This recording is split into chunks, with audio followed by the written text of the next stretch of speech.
What is your take on the current economic climate? I think for us, it's bringing in variations of products with the same quality, but smaller jars for that affordability, single sticks for that affordability. And our burning question for today is, do you see robots taking over the retail industry? Looking at opportunities, and Tokinomo just was presented as this incredible, groundbreaking innovation in retail. Is there plans that we can share regarding... We had it first on Pat and Mpumi. Yeah. some juice. Within the next couple of weeks, Jacobs is partnering with Pat. It's Pat on brands. Watch how you branded, man. A pat on the back is a pat from the man. Better be branded, man. A pat from the pat is a pat on the... Hello, everybody. Welcome to yet another exciting episode of the Pat on Brands podcast with Pat and Mpumi. Yeah, well, look who decided to come to work today. I actually don't know what they said on the last podcast because I also didn't know, and I also haven't watched it yet. So anyway, I'm back. It's only dropping today, so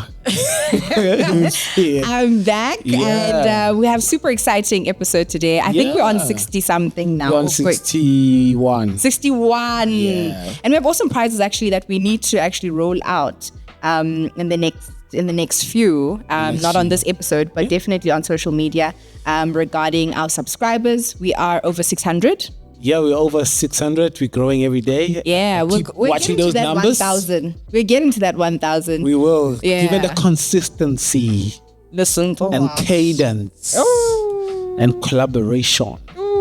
But anyway, welcome. The 3 C's of building a podcast. As coined by yours truly. That is you. Of course. And when did you get these glasses? I remember you were wearing them, but it's been 2 months actually. I've been reluctant to wearing glasses and whatnot, but my eye keeps on acting up. Yeah, welcome. And my optom says, wear your glasses. As you should. I mean, why would you go to the optometrist and then you want to act? Windscreen types. The thing is, I don't want to, rely on externalities. I want to control what I can control. Okay. How have you been? I've been well.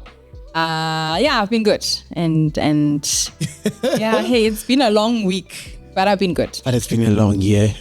Yeah, and we're not yet halfway entirely, but it's been good. Are you still in your stress era? You know what? I take it as it comes. Actually, as we record this episode today, we are 30 days away from the 3rd annual Top 16 Its Own Brands Awards. And it's really a big one for us this year. You stay tuned, but get your tickets. Just buy a ticket, come and experience what youth excellence is all about. But today is not about the Yobas, of course. We've got a very special guest, and I must say, I hope you don't take it otherwise. When people start saying that, but let's hear it. You're actually our first white guest. Really, I'm honored. Yeah. It's a good thing. No, it is. We are transforming. No, not in a bad way at all. Definitely, I think it's quite nice to open up to.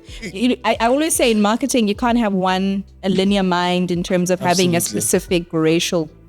It's very difficult then to address South Africa if we're not diverse in those groups. Yeah. So, But thank you so much for making the time and really joining us. And of course, we're going to have a very delicious conversation. Amazing, guys. Thank you so much for having me. I feel super honored. Right. And this is not paid. I just want to say that this is my favorite one. So if people usually know and they say, do you want coffee? I'm like, what do you have? It's not personal, it's just a question. But that's actually, I have it in my car right now. Oh, fantastic. Yeah. To hear that. Yeah. So, best travel companion. Yeah, at least you have one customer that you know of. We're busy recruiting. Yeah. Well, Domaine Rautenbach. Yes. How are you? I'm good, guys. I'm good. Yeah. Did you pronounce it correctly? Yes, 100%. Domaine Rautenbach. Okay. Yeah. But you must have like an Afrikaans. Rautenbach. Yeah. It's very harsh. Yeah. Oh, it's Rautenbach. Yeah. Yeah, thank you so much. Welcome to the Pat and Brands podcast. Guys, thank you. Welcome. Yeah. We're super excited to have a conversation. I think we've not had a retail specific focus conversation. So today we're going to go into retail. Yeah. And for those, I think whether a person has an idea, concept, or product, I think it's always about How do you get your product out there? How do you make it different? So that's what we're going to be talking about. I mean, this has a legacy, of course. Yeah. But now those are like our brands that are our North Stars kind of to say, okay, I aspire to be, that. So that's what we're going to be talking about today. And of course, I mean, look, the question always get asked, like, how do I become a guest on the Pat and Mpumi podcast? Sure. Do some amazing work.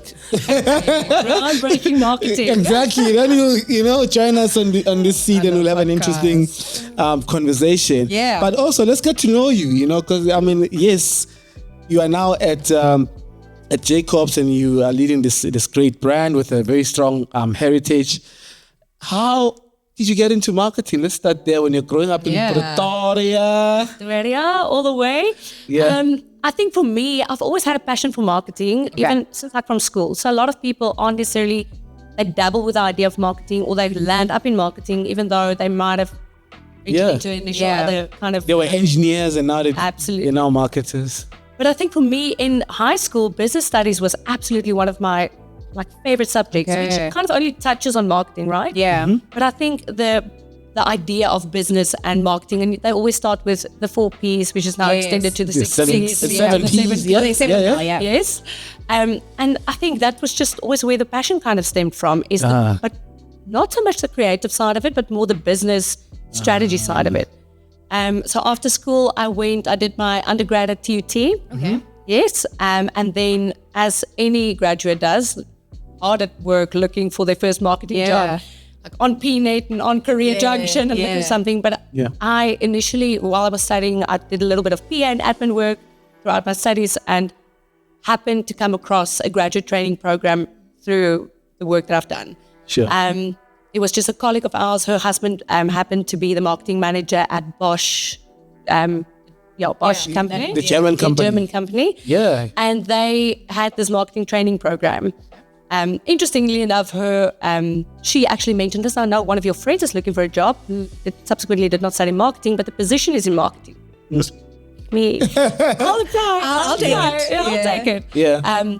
So I went for the interview, got the position. Strangely enough, but started out in the security division, which the security kind of products that they sold, which is for a women. Is it like your CCTV cameras? CCTV cameras, like the fire alarms, the security cameras and those things. So for a girl coming out of university, you don't necessarily think this is going to be my first job. So it was quite like... Actually, it's not worse, because when we had the CEO of the Luries, he started off selling diapers. So he did not have a bad start. Exactly. Yeah. But I think what's great is it was still all the traditional components of marketing. So did road shows and sales conferences. So you were still involved in the marketing aspect of it. Your BTL, you're below the line. Absolutely. Yeah. And then what's great about that program is they had rotational positions for the graduates. So you get to move around between the divisions. And there was a position opening up in the power tool department. And I was like, that is great. So let's learn a little bit more about the diversity within the interdepartmental exposure at the company. And then eventually hopped around a little bit there, a little bit in key accounts management in the brand side, and then got a permanent position as assistant brand manager in after sales, which is also not really in like a typical marketing suite. So would that be more customer care or upselling or? So mainly that position was working closely with our service centers. So being the link between brand and service centers, and the service centers that essentially was managing directly with the customers. Got you. But dealt with the regulatory side of it, with the NRCS, making sure that all the regulatory compliance in terms of certificates coming in, products that we are importing. Also quite an interesting journey. Yeah. But in between, I think that and the key accounts management exposure for a couple of months and the security division, I think kind of helped me frame my mind in terms of what marketing I really wanted to do. Okay. Was there for a couple of years, and then I had like this burning fire, but I want to be more than just the after sales. I want to have that brand exposure. And I think just literally one day I started again back to PNet and I'm back. Yeah. Sure. Apply. And literally within 2 days, I got a call back from a recruiter saying there's a great position she would like to speak to me about, invite me for an interview. Yeah. But I was also a little bit like, I applied for so many. Which one is it? Which one is this? Yeah. And she said, no, it's at Eskort Pork. And I was very familiar with the brand. I love food. I love cooking. I know the brand. Went for the interview.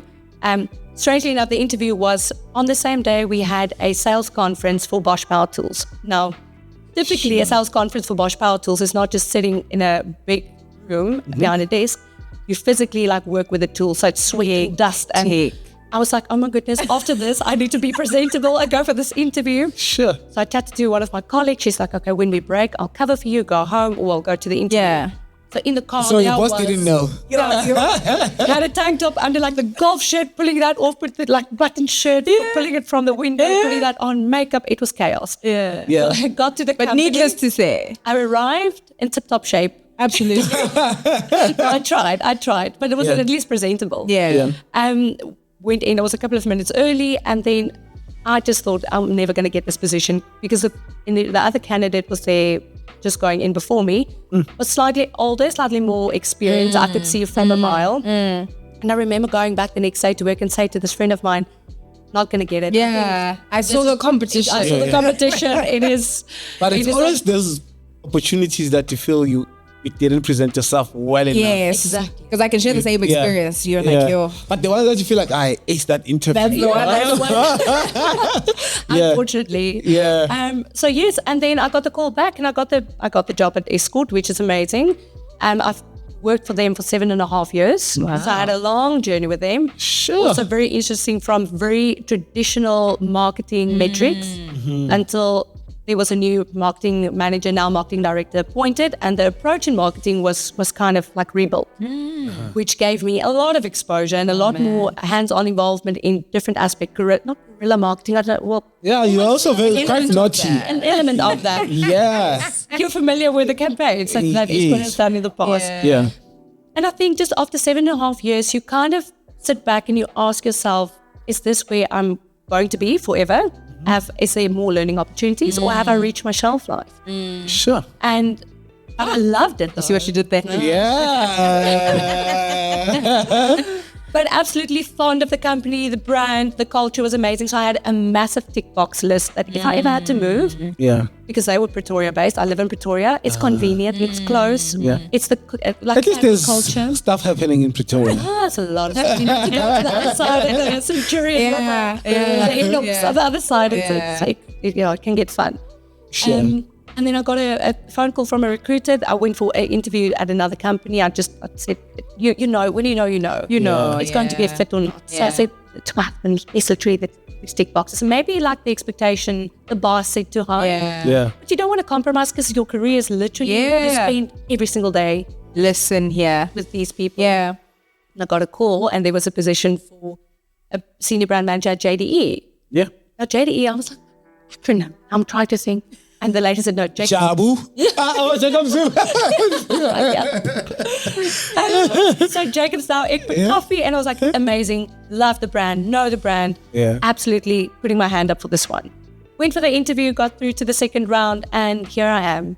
Wow. Very proudly, looking after the Jacobs brand. And they ticked all the boxes. Every single one. So it's an incredible journey and an incredible company to work. Sure. And you hit the ground running then. And when did you start? In September last year. So I've been there for 8 months. Yes. And you've done some groundbreaking things. Ready. Oh, we tried. We've got KPIs. Humble. We've got KPIs that gets measured, but it is, the team effort. The teams we've been working with is absolutely incredible. Yeah. And I think it's at the end of the day, all working towards a common goal, and how do we elevate that and show up differently? Yeah. So yeah. Now that we're there, but now let's go into why we're here, And our burning question for today is, do you see robots taking over the retail industry? Right? And why do we say that specifically for Jacobs? Because you guys have launched something really amazing and you've rolled it out, I suppose, over 20 stores. Yes. Yeah. Tell us more about it. Very interesting. So for our national campaign, so annually Jacobs runs a national promotion, typically around winter time. This year we decided... Because it's cold, you need that warm cup of coffee to make your day. Like, it's so fitting. But incorporate, whether it's summer, whether You need it. you need it, why? But also there's never a bad time for coffee. Yes, you know what I I'm a mean. coffee drinker, not just because of brand pride. Yes, Coffee is life. Yeah. And And we just said, okay, well, brainstorming going into our national promotion, let's push it into Easter. Let's keep it a little bit different. Yeah. But how do we show up differently this year? So working very closely with our agencies, looking at opportunities, and Tokinomo just was presented as this incredible, groundbreaking innovation in retail. Yeah. And why do this? I mean, if the feedback was impeccable, it's just really allowing the brand to create disruption on shelf and in store.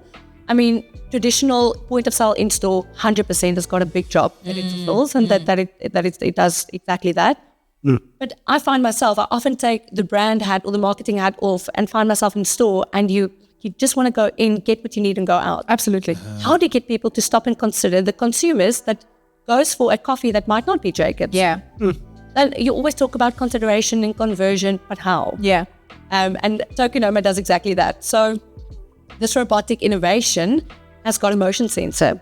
And whenever a shopper passes by, it obviously activates and it pushes out the Jacobs jar. And It says, take me.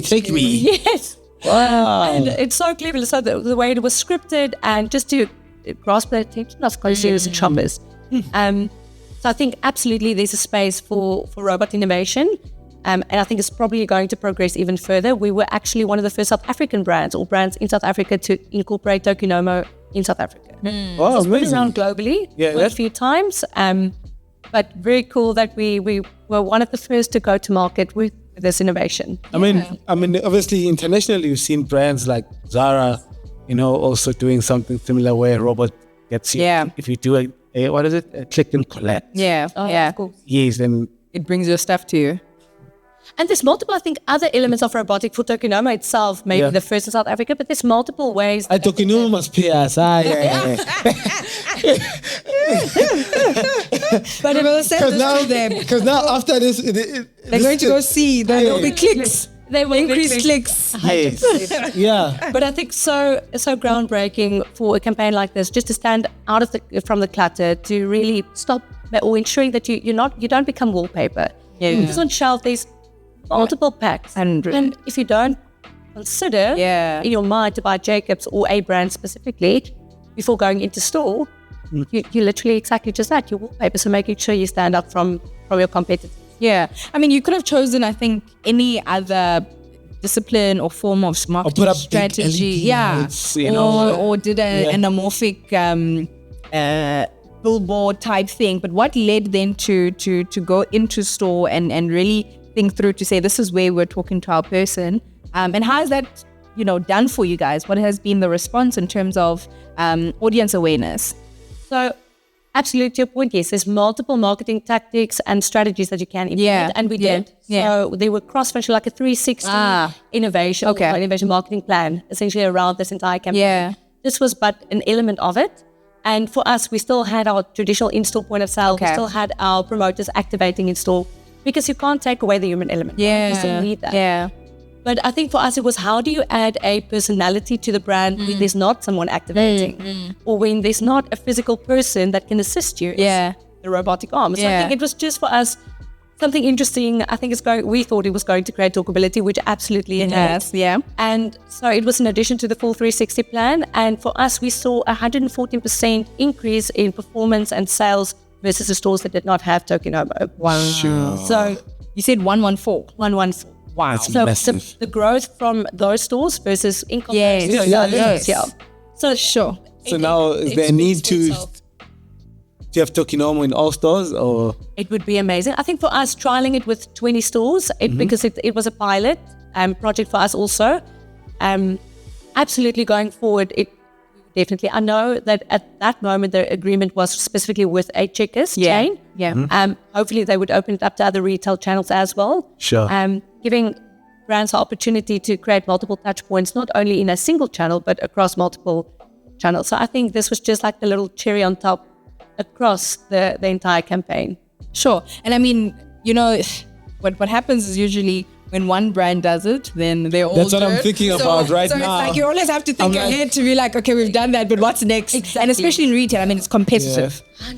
So once one is, we're like, okay, no, we're all doing it. Imagine So now when you walk imagine all of them. into an aisle and you have all these things popping up everywhere. But at least I know. So the agency will obviously mitigate that situation to ensure that there's no no competitors, obviously at the same time and point. Yeah. Luckily, that is their admin to handle. But we found it groundbreaking. But what is next? Yeah. So you can't always just keep doing what worked well, because you need to be fresh and interesting and exciting. But absolutely, definitely still a consideration going forward, because I think it did deliver. Yeah. I mean, now we've spoken kind of front end, but in our second segment, I think we're going to go into retail marketing. And because you've been in Eskort, you've been in now Jacobs. These are competitive places, guys. So we're going to talk about that and a bit more then about your lessons, lessons learned, your best campaigns, where you're like, oh, that was a bit awkward, but also just from a learning perspective for somebody out there who's a marketing student and is like, this is tough, guys. Yeah, So absolutely. in our second segment, that's what we're going to talk about. So I mean, in our first segment, we've discussed this beauty of retail and what we've been doing in stores. But now you've been in retail for a while. And how many years roughly? Probably 9. Well, if you include Bosch as well, because it's also retail. Okay. So Was it more B2B or B2C? both. So both sides, but obviously selling into your builders warehouse, your macro. So it also had the retail component to that. yes. Okay. So you've been in it, and I suppose others more, are they all as competitive? I suppose, I mean, now you're in industrial, then you were in FMCG. and You're still in Yeah, so it is, especially I think from the power tool perspective, there's also like this massive culture around whether you're Bosch or Ryobi or Hilti. So it's very similar competitiveness, I'd say, just in a different environment. But you don't have as many brands that you compete No, not as many. Like, I mean, with coffee, you also compete with tea. Exactly. You then have so there's different categories. Yeah. Your direct competitors and then your secondary.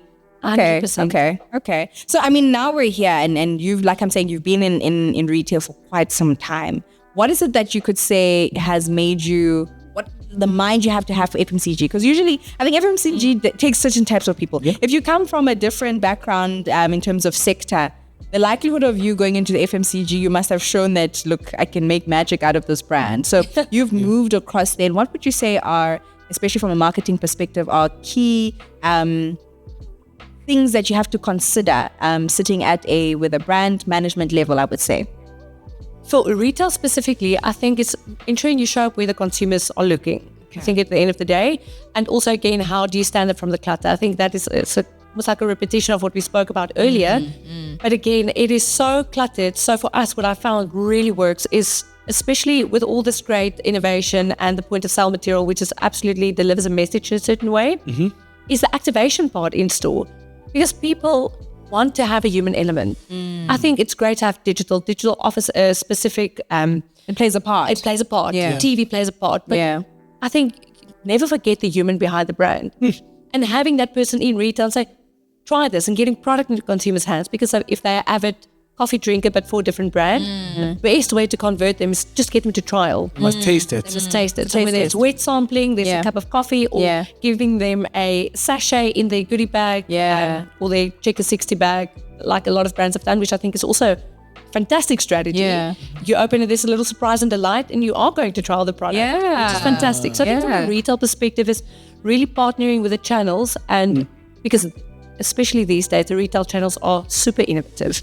If you look at the likes of a Checker 60 and the Woolly Stash and how the guys have come to the party, but really showing up where the consumer is and getting them to trial your product, I think for me is... And with that being said, I mean, I remember back in the day when you used to buy magazines and you'd get like samples of creams and things like that. But now that the channels have... I remember how Unival used to buy roll-on. Yes. Absolutely. A lot of people did. A lot of you get your on with your lady.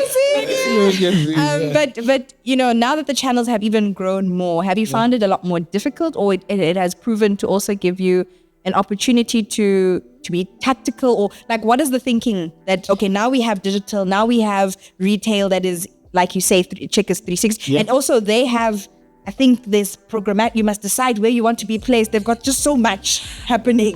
So I think it's twofold. I think absolutely it's made our lives, it's made media more accessible, or consumers more accessible to us, because there's multiple touch points now, but also quite difficult because your budget, it's your budget. It's gone down, ne? It's not even going up. Always cut the budget. No. It's not like they consider that the channels now are more. Exactly. Exactly. And you have to justify every spend. But the channels have broadened so much. So I think as a brand or brand manager, you always need to decide where the focus, like the majority is to sit, but what is the supporting channels? And I think that then becomes quite difficult because everything that's new and relevant and fitting and innovative costs money.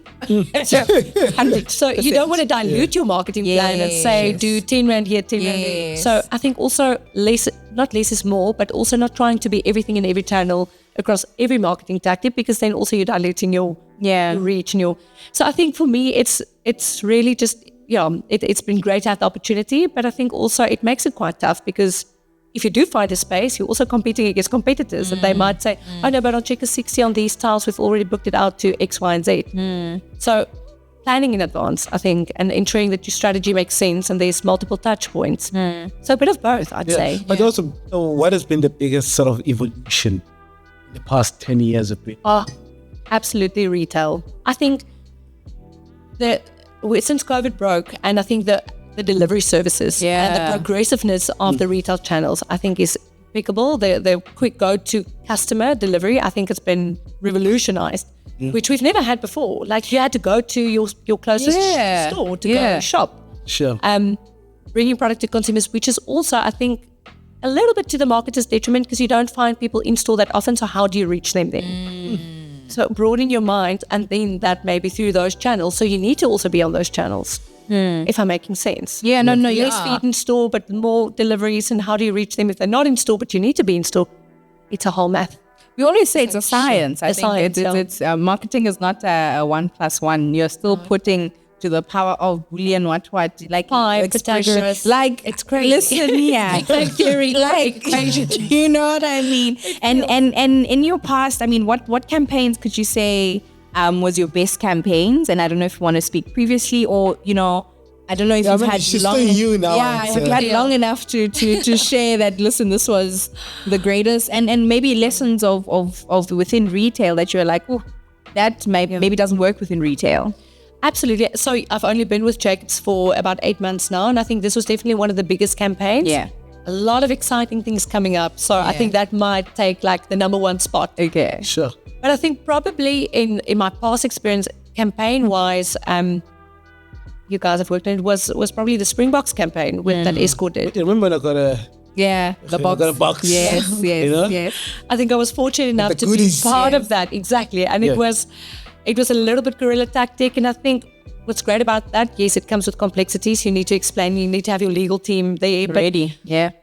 But it created talkability, and it created that brand satire, and I think that is also a massive learning going forward, is applying not necessarily the same kind of guerrilla marketing tactics, but taking learnings, like how do you show up for the consumer in the messaging and how your delivery at the end of the day.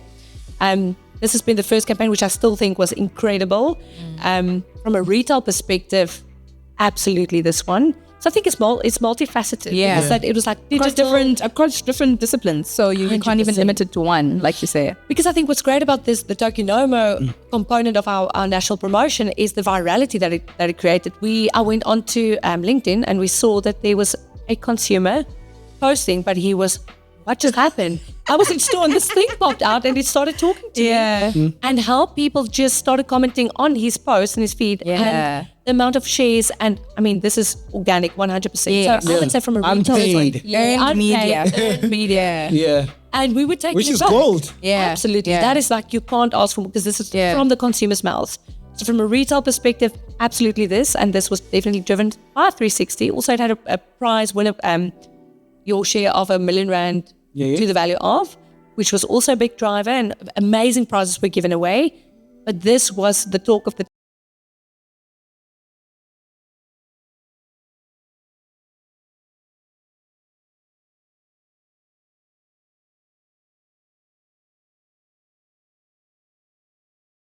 talkability. I think when you've got a campaign that creates talkability, it's a benchmark. It's a win. Yeah. So, but I must say though, I mean, I remember the Springbox when I was like how clever.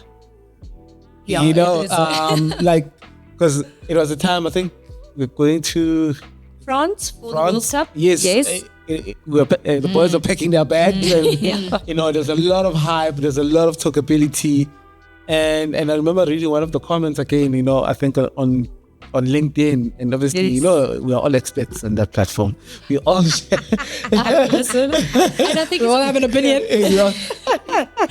absolutely, and I think that's a beauty in it. Is everybody jumping on the bandwagon and wanting to give feedback, and like, are they now doing the right thing, or what's this? Do they really not know how to spell? Because the spring and the box, it's not spelled as a BOKS, but box isn't the cooler box. Yeah. And I think the amount of like agility that had to go into a campaign like that, because literally that billboard. But I feel like that was the sort of the biggest talking point, because people thought it was a mistake. Remember before you came out with the actual Springbox? Exactly. And people thought it was a typo.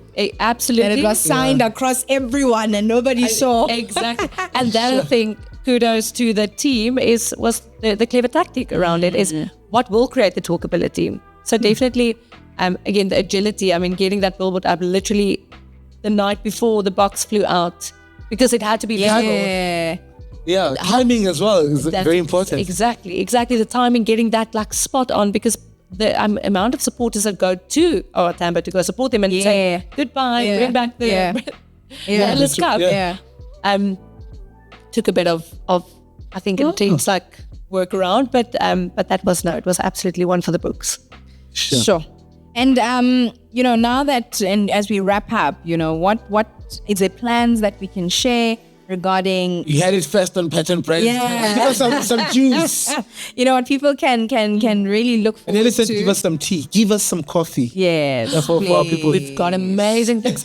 I am not at liberty to let the cat out of the bag yet, but within the next couple of weeks, Jacobs is partnering with a massive, very well-known, salient, indulgent brand to bring consumers a collaboration in the form of a product. That's exciting. That is, so we will send you to you on your. It will be sent your way. Yeah. So you will see it before it goes on shelf, and then you can talk around it. Yes. So a lot of innovation. I think that is absolutely. And again, just listen Wait, to. I'm trying to think. You know, Which Let's do a quiz. With, you know, what does it look like? It is delicious. It is, obviously we know Jacobs is amazing. Is it a It's milk delicious. brand? No, You can't say. We don't know. Are you hot or are you cold? No, you're not. It's, No, I'm well, trying to a think milk the brand category. is lukewarm. So it's not. What you doing there? It is not milk, but it could contain an element of dairy in there. Okay. Oh, I think.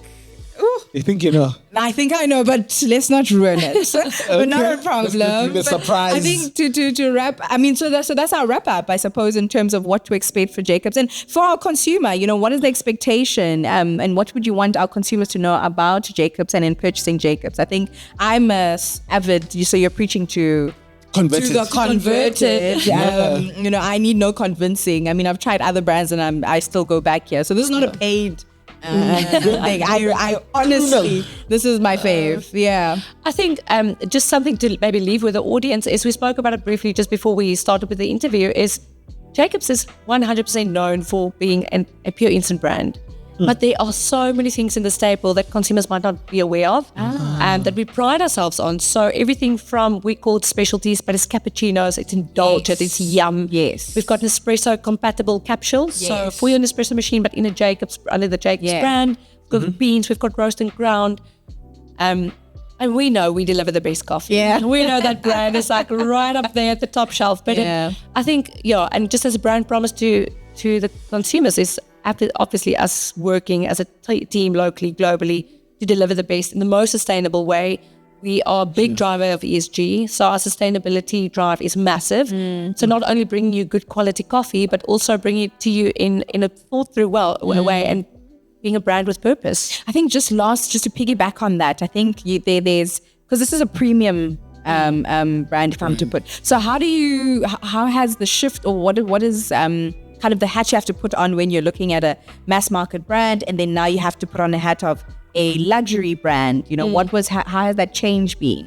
Absolutely. I think that just talks to the different products in our staples. So for us, we realized that not everybody can afford on a monthly a big jar of coffee. Yeah. What's amazing is we've got our individual sticks, which is a 1.8 gram. Yes. So you can have your single serving if you've got like R4 in your pocket, you want a good quality coffee. Sure. But what we have launched is a 47.5 gram, which is a tiny baba. Yes, the little one is cute. I have it In your hand, right? It is cute. It is this small. Absolutely. And the 95 grams. So for those that kind of thinking around that is you might have your coffee like when you've got payday, but you don't want to commit to like close to 200 Rand. Yeah. So mid-month to month end stretch. Yeah. And then we've got what we call our 3-in-1, which is your coffee, your cream and your sugar. Okay. So you literally in one sachet have your coffee, your cream and your sugar. You cut out the cost of the milk, the cost of the sugar. And it's a really cost-effective alternative. Yeah. Still great quality coffee. Sure. Just also to stretch the conversation a bit further. I mean, you mentioned quite a bit about price. Are you like, what is your feel or your take on the current economic climate? Do you feel that your customers are struggling and you have to meet them halfway? Absolutely. I think we often see that consumers are pinching their pockets more and more and more. They take second look at products and pricing before they buy. And it's, as a brand, we try everything in our power. So obviously there's a lot of macroeconomic factors and importing the product globally, and it's produced globally. So this we trade essentially in euros. So there's that component. Sure. But I think for us, it's bringing in variations of products with in the same quality, but smaller jars for that affordability, single sticks for that affordability. What is great is I don't know if consumers know this, but the 200 gram refill pouches is the same price as a 200 gram jar. So you get more coffee for the same price that you would pay for I wanted the to say what the amount is because that's the only one I buy. And it has a 200 Rand plus 200 grams. Plus, so 200 gram plus 30 gram free. Yes, that one. Yes, Sorry, yeah. absolutely. Yeah. And then we do seasonal packs. So from a margin perspective for the organization, it's obviously not the most sustainable financial investment, but we do it on a seasonal basis. Is we bring in a 260 gram jar that also sells for the price of 200 gram. Okay. I think this is definitely a podcast for another day. But from a regulatory perspective, there's certain incrementals that you are allowed to up your price. And between 100 and 200 gram, anything in between you can't. Okay. So we bring consumers the bigger packs, 60 so value free, for money. as a value for money, because we know it's tough. I mean, as consumer myself, you go in and 60 grams is a lot. Basically half a jar. It's a lot. Exactly. So there are ways and means that we really try and meet our consumers halfway with variations of products and variety of pack sizes and different. Like I said, the 3-in-1 is I think a fantastic coffee, creamer, sugar in one. I didn't know that one. I've tried the capsules. I've tried, this one is staple. And the cappuccino sachets. Yeah. So there's multiple ways. But I'm lactose intolerant, but that's besides the point. Delicious is delicious. Delicious is delicious. Yeah. Yes, I've been thinking. We'll take antihistamines after. for the love of coffee. For the love of coffee. Absolutely. But wow, it was quite interesting to also just kind of elaborate on the staples and the accessibility really for everyone. So there's something for everyone is basically what we're saying. Absolutely. Yeah. But thank you so much. Great. It wouldn't be the Pat and Brands podcast if you don't test your brand knowledge. But we're going to do that in our last segment. Perfect. So we're going to have a close-up where we're going to have our Pat and Brands podcast, which, as you know, we pat if you get the right answer. Slap, but it's a virtual one. A virtual one, okay. Guys. As you know, we do not condone violence. Proponents of violence. So therefore, it is just a pat on brand slap, which is just to acknowledge that no, you did not do right. Yeah, go to your homework, please, before you come. But we'll do that in our last segment. Brilliant. Yeah. Cool. Okay. Cool. We are at our last segment, which is the Pat on Brands podcast. Our guest has been tried to rehearse. We can never rehearse for the Pat on Brands podcast. You cannot. Even if you have a master's. Even if you have a master's. Which I'm quite curious. What was your research on for the master's? It was on frugal innovation in the traditional trade aspect, traditional trade environment. So essentially, how do you create availability and accessibility of brands in a market where it's very constrained and a lot of barriers to entry. Interesting. I was also now going to your paper to be like, so now tell us more. What are the results? Exactly. Yeah. But you can invite me again. Yeah, I think it's also quite important from a budget perspective. Yeah. You know, and was it constrained from a budget or was it in terms of market share or mainly accessibility? So a lot of brands and companies, the barrier to entry is mainly getting to the Consumer. And also the stores, the financial means constraints. So they can't commit to too much stock. So having that full-on accessibility and people that service them. So having a sales rep having to go into the traditional space, traditional market space, it is like there's a lot of work to be done. A lot of work to really get more support, essentially, for the smaller businesses. Yeah. Interesting. I was going to say, because that now you're talking to the Actually, smaller that's another business. topic for That's another topic. for our I podcast. left this for the closing, so I'm really Right? Great stuff. But as we wrap it up then, Pat, you can go for the first question. Yeah. If you get this one wrong, I udom. Then you live up to your nickname. I'm going to try my best. Which retail giant that recently launched in South Africa? Amazon. Oh, you didn't even give me the options. Yeah, but we'll You give go me with options. it. No, you're going to give it's you options. fine. Multiple choice. Now I'm cheating. Okay, let's see if you're going to get Yes, the next exactly. one. Let's see if you're going to get the next one. Which media house has recently launched a new magazine called 24 Mag? Is it Media 24? Is it Multi-Choice? Or is it SABC? Media 24. How do you know? In the name. It's all in the name. Okay. Oh, that's a clever guess. 24, Media 24. Is it a pat? Or was it a slap? No, it's a pat. pat. Brilliant. It's a pat. Sorry, I treated the first question like 30 seconds. I was Yeah. Wow. No, we love the enthusiasm. Okay. We almost wanted to give you 2 there, but no, we'll keep it at 1 Let's point. see if you get this one. I didn't get the first point because I spoke out of turn. No, you did. Did I? Yeah, yeah. Okay, cool. Which No. TV personality has been announced as the face of African Bank? Yeah. Dun, dun, dun, dun, dun, dun. Is it Nomza Mombata, Jessica Nkosi, or Nandi Matita? African Bank launched they rebranded actually last week and now have a new face. That is a tricky one. Can I get If you- options again? If you were at the Yobas last year, you'd know the answer because she gave a keynote there. Is it Nomza Mombata, Jessica Nkosi, or Nandi Matita? I'm going to go with Nomza. One. Like the name just sounds like the type her. of personality that's I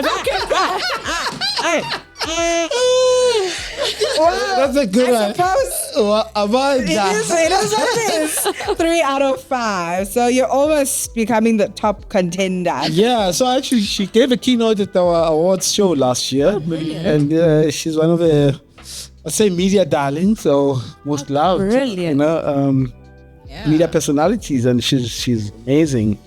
Second to last question. Yeah. One of the following banks have been announced as the largest retail bank in the country by far. Which bank is it? Is it Time Bank? Is it? African Bank Mm-hmm. or Capitec Bank? between those two. 3. I didn't hear the first one. Okay, so he Time Bank. blurted Okay. Time Bank, Capitec Bank, African Bank, or FNB. I would say African Bank. No. Not. Is it a slap? It's a slap. It's Capitec. Really? Yeah. Capitec.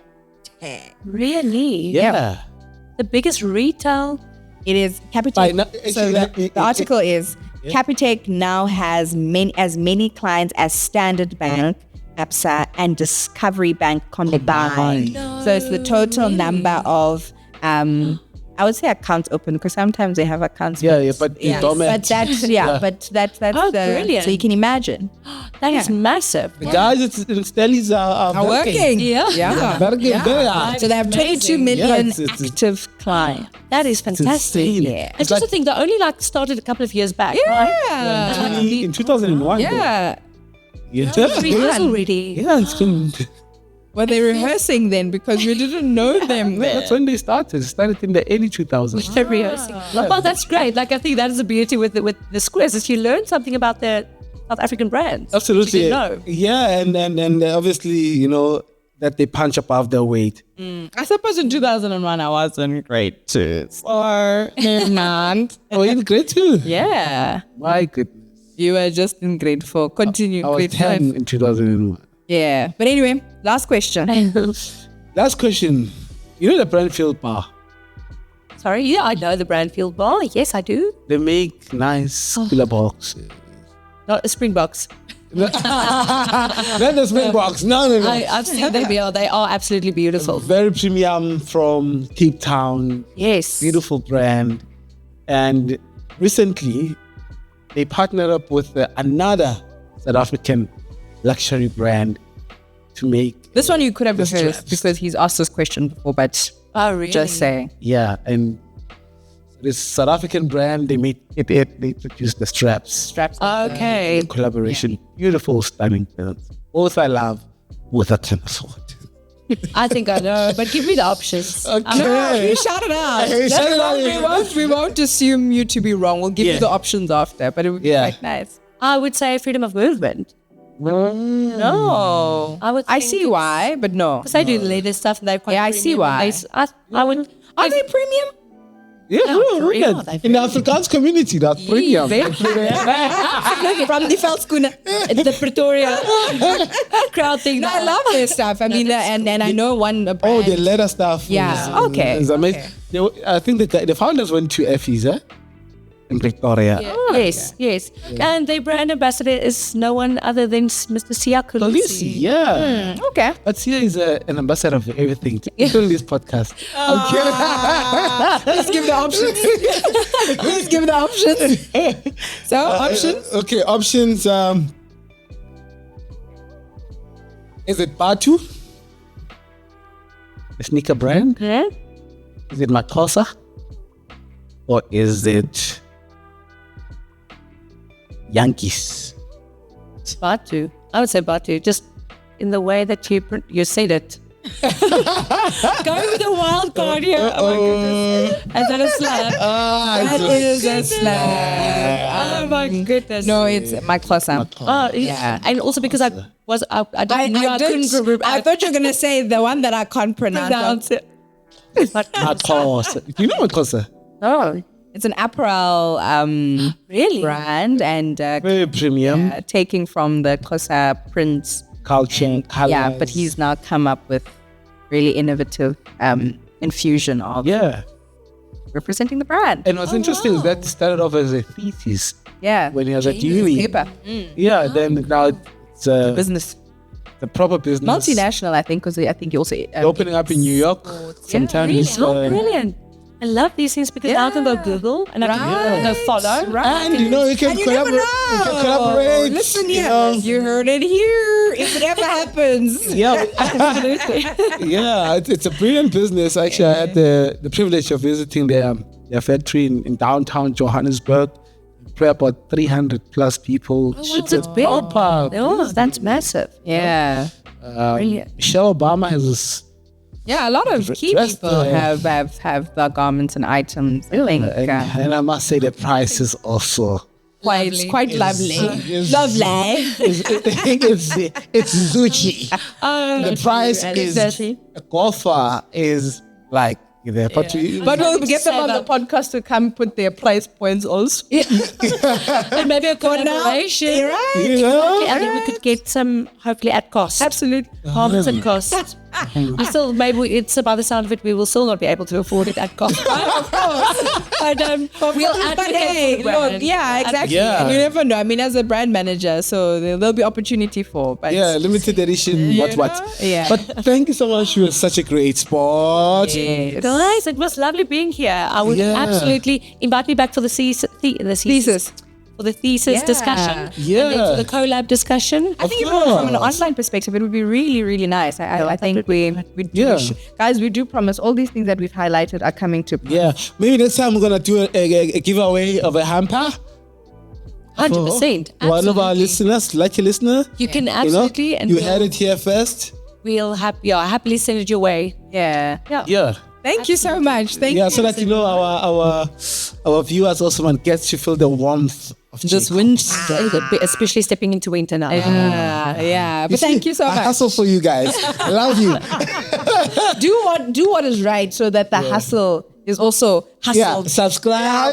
Subscribe, Yes. like, Yes, share, comment, all of those things. Yes. Yeah. When And you tell grow, your you friend, grow. tell your uncle to tell everybody, just tell, even Snoopy, when he's sitting, click, like. Just take their phones and go click, click, click, click, click, click. Right. Don't leave it in their hands. Right. Just support. Yeah. But thank you so much to our listeners and our audience who keep watching us, and as always, sharing their comments or sharing updates on what we need to do. Again, we always say that please do share, who you'd want to come sit on our burning chair. Yes. And come to share a bit more about marketing, entrepreneurship, and also the disciplines of business. Of course, and don't forget to get the tickets for the Third Annual Top 16 Youth Owned Brands Awards. They're happening on the 22nd of June in Sandton, South Africa. Yeah, from myself, Nompumelelo Vundla. Goodbye, everybody. From me, Pat Masawiti, in Akhaila. And from our guest. Hi, guys. Bye. Yeah. Pat. It's Pat on Brands. Watch how you branded, man. A pat on the back is a pat from the man. Better be branded, man. A pat from the pat is a pat on the